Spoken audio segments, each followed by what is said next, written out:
Hello नमस्ते और very good morning all of you. कैसे हैं आप सब? तो मैं दीपाली गोयल स्वागत करती हूँ आप सभी का टारगेट गुरुकुल पर। तो स्टूडेंट्स, जैसा कि मैंने आप सभी को बोला था कि हम लोग पढ़ने वाले हैं important questions of general science, तो आज 10 और क्वेश्चन लेकर मैं आप लोगों के सामने हाजिर हूँ। एक और चीज स्टूडेंट, अगर आप लोग डेली टेस्ट देना चाहते हैं तो आप जुड़ सकते हैं हमारे टेलीग्राम ग्रुप से, जिसका नाम है science magic by Deepali ma'am. Link description में दिया गया है। अगर आप हमारी हर वीडियो का अपडेट पाना चाहते हैं तो आप हमारे टेलीग्राम चैनल टारगेट गुरुकुल से और हमारे इंस्टाग्राम हैंडल टारगेट गुरुकुल से जुड़ सकते हैं। ठीक है। उसके बाद स्टूडेंट, अगर आपको वीडियोस पसंद आ रही है, अगर आपकी वीडियोस काम आ रही है, तो भाई क्यों इतनी कंजूसी करते हो यार, सब्सक्रिप्शन ले लो, सब्सक्राइब कर दो हमारे चैनल को, ताकि आप लोगों को अपडेट मिलता रहे, आप लोगों को सर्च ना करना पड़े कि भाई टारगेट गुरुकुल की कोई वीडियो आई है नहीं आई। आपने सब्सक्राइब किया होगा तो आपको सब्सक्रिप्शन में डायरेक्टली दिखेगा कि आपने क्या क्या वीडियोस अपलोड हुई है। ठीक है। और कोई भी और क्वेरी हो तो आप लोग कमेंट कर सकते हैं। प्लीज स्टूडेंट्स, कोशिश करिए कि मैसेजेस कम करें।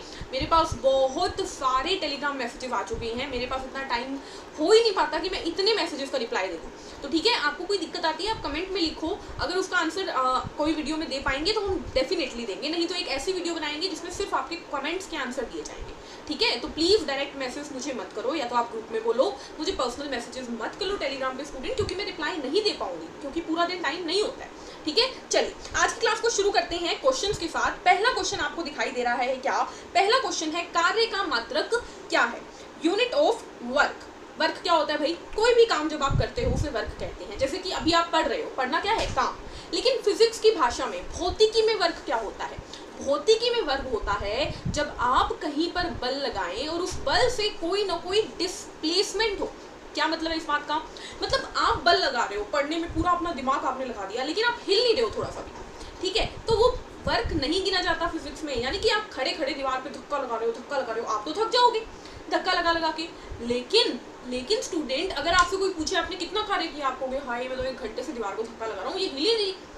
लेकिन फिजिक्स क्या कहेगा? भाई तूने कोई काम नहीं किया, तुझे लगता है तू 1 घंटे से काम कर रहा है, तूने कुछ भी नहीं किया, ये बोलेगी फिजिक्स। तो बल क्या है? बल वह है जब आप कहीं पर बल लगा, वर्क क्या है, कार्य क्या है? जब आप बल लगाते हो और उससे डिस्प्लेसमेंट होती है, यानी विस्थापन होता है। ठीक है।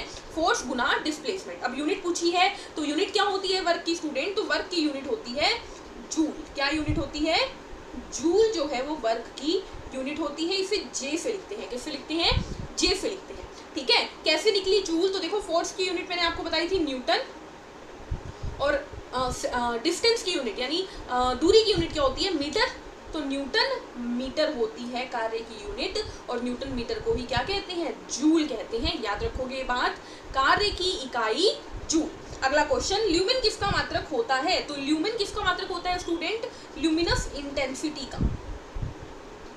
ल्यूमिनस इंटेंसिटी का क्या मतलब है स्टूडेंट? यानी कि कोई भी एक सोर्स है, मान लीजिए आपके पास एक टॉर्च है, उस टॉर्च से कितनी प्रकाश निकला। ठीक है। ज्योति तीव्रता। ठीक है। क्या मतलब हुई इस बात का? इस बात का मतलब ये हुआ कि आपने कोई सोर्स लिया है, उससे कितना प्रकाश निकल रहा है, वही आपकी ल्यूमिनस इंटेंसिटी हुई। और इसकी यूनिट होती है ल्यूमेन। जैसा कि मैंने आपको लास्ट वीडियो में बताया, हर एक चीज की यूनिट होती है। आप वजन की बात करो तो किलोग्राम उसकी यूनिट हो गई, दूरी की बात करूँ तो मीटर हो गई, टाइम की बात करो तो सेकंड हो गई। इस तरीके से हर चीज की एक इकाई होती है। ल्यूमिनस इंटेंसिटी की क्या होती है? ल्यूमेन। क्लियर? चलिए आगे चलते हैं थर्ड क्वेश्चन के ऊपर। ध्वनि का तारत्व किस पर निर्भर करता है?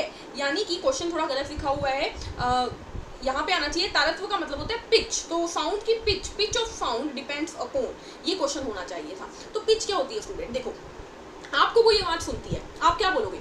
या तो आवाज तेज है या धीमी है। मैं तेज बोलूं तो आवाज तेज है, अगर मैंने बोला सुनो आवाज धीमी है, तो तेज और धीमी कौन बताता है आवाज को? तो आवाज का तेज होना या धीमा होना इंटेंसिटी बताता है, यानी तीव्रता बताता है।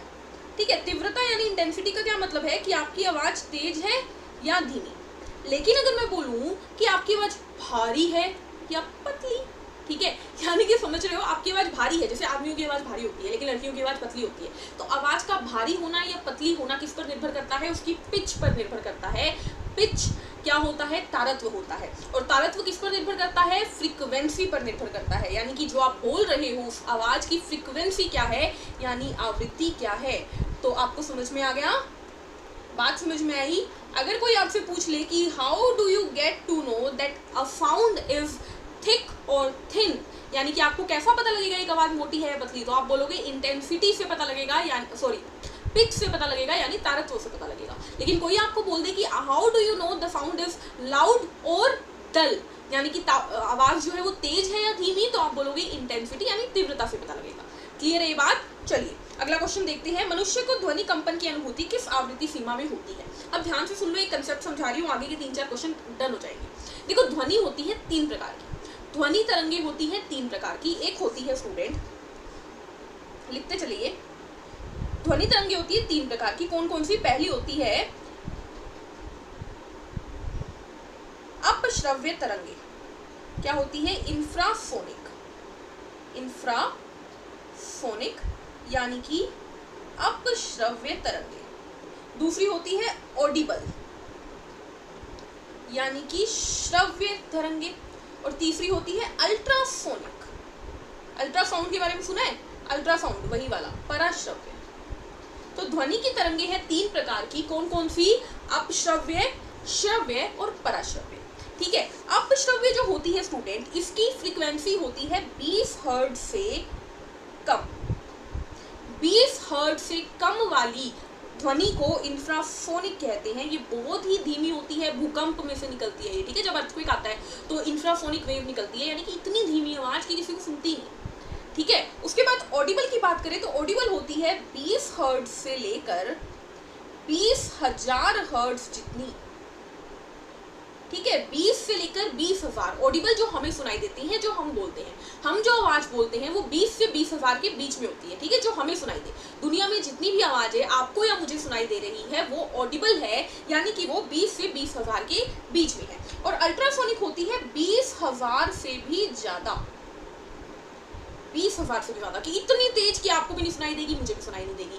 किसको सुनाई देगी? चमगादड़ों को सुनाई देती है ये। ठीक है, तो 3 प्रकार की ध्वनि तरंगे हैं। ठीक है, उसके बाद याद रखना है कि ऑडिबल हमारी वाली है। अल्ट्रासोनिक जो है वो बहुत सारी चीजों में, देखो समुद्रों में जब कोई चीज खो जाती है तो क्या करते हैं? अल्ट्रासोनिक तरंगे फेंकते हैं। वो तरंगे इतनी तेज जाती है, कोई भी चीज अगर बीच में पड़ी हो ना उससे टकरा जाती है और चीज मिल जाती है। ठीक है, अल्ट्रासाउंड करते हैं जब प्रेग्नेंट फीमेल का, तो उसमें इस्तेमाल की जाती है ये, सोनार में इस्तेमाल की जाती है, रेडार में इस्तेमाल की जाती है। ठीक है, पथरी वथरी में इस्तेमाल की जाती है अल्ट्रासोनिक तरंगे। ठीक है, अब क्वेश्चन करते हैं, मनुष्य को ध्वनि कंपन की अनुभूति किस आवृत्ति सीमा में होती है? बताओ जल्दी से। तो 20 से 20,000 वाली सीमा में होती है, यानी ऑडिबल में होती है, यानी श्रव्य में होती है। क्लियर है बिल्कुल? अगला क्वेश्चन, समुद्र में चीजें खोजने के लिए किस ध्वनि का उपयोग, समुद्र में चीजें खोजने के लिए किस ध्वनि का उपयोग किया जाता है? तो समुद्रों में चीजें खोजने के लिए कौन सी की जाती है? याद आया, अभी अभी बताया है, पराश्रव्य तरंगे यानी कि अल्ट्रासोनिक वेव। ठीक है, नेक्स्ट क्वेश्चन, पराश्रव्य तरंगे को सबसे पहले किसने सीटी बनाकर उत्पन्न किया? तो दुनिया में एक साइंटिस्ट आए जिनका नाम था गाल्टन। उन्होंने पहली बार एक सीटी बनाई जिसमें से पराश्रव्य तरंगे यानी अल्ट्रासोनिक वेव निकलती थी। तो बस ये बात लिख लो, गाल्टन विसल बोलते हैं उसे, गाल्टन की सीटी बोलते हैं उसे। ठीक है, कोई ध्वनि किस वजह से मोटी या पतली होती है? बताओ।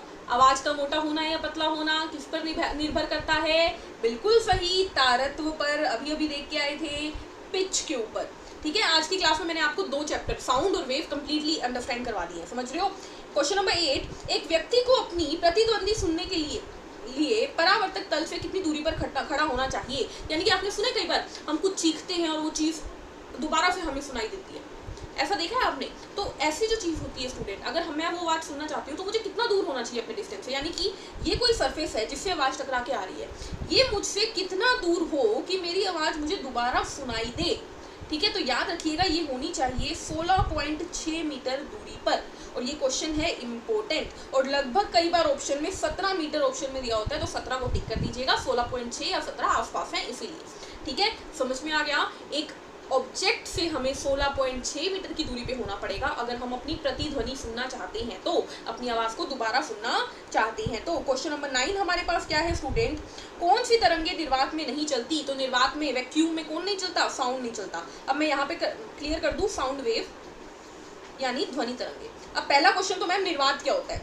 निर्वात होता है स्टूडेंट जहाँ पर कोई भी हवा ना हो, कोई भी एटमोस्फेयर ना हो। जैसे कि हम पृथ्वी के बाहर चले जाए ब्रह्मांड में, वहाँ पर कोई हवा पानी नहीं है। ठीक है, हवा पानी ना होने की वजह से आप वहाँ पे जाओगे, आप उड़ने लगोगे।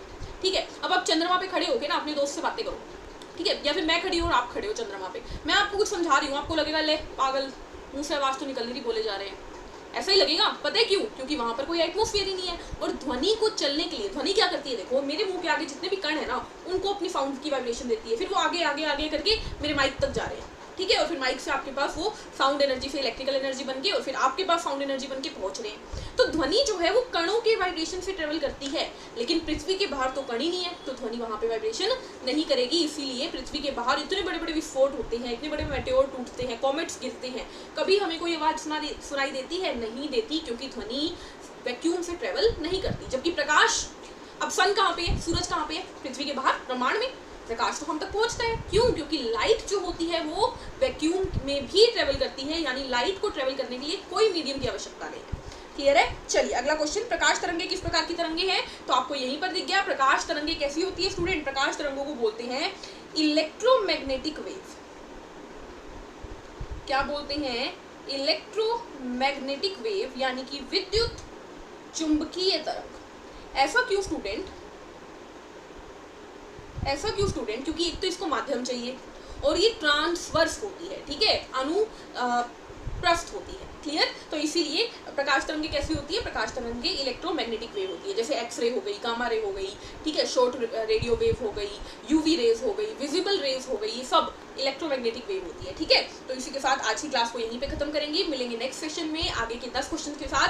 तब तक क्या करना है? तब तक पढ़ते रहना है, मुस्कुराते रहना है, चैनल की वीडियो को लाइक शेयर करना है, चैनल को सब्सक्राइब करना है और खुद का ध्यान रखना है। Thank you, take care, bye bye.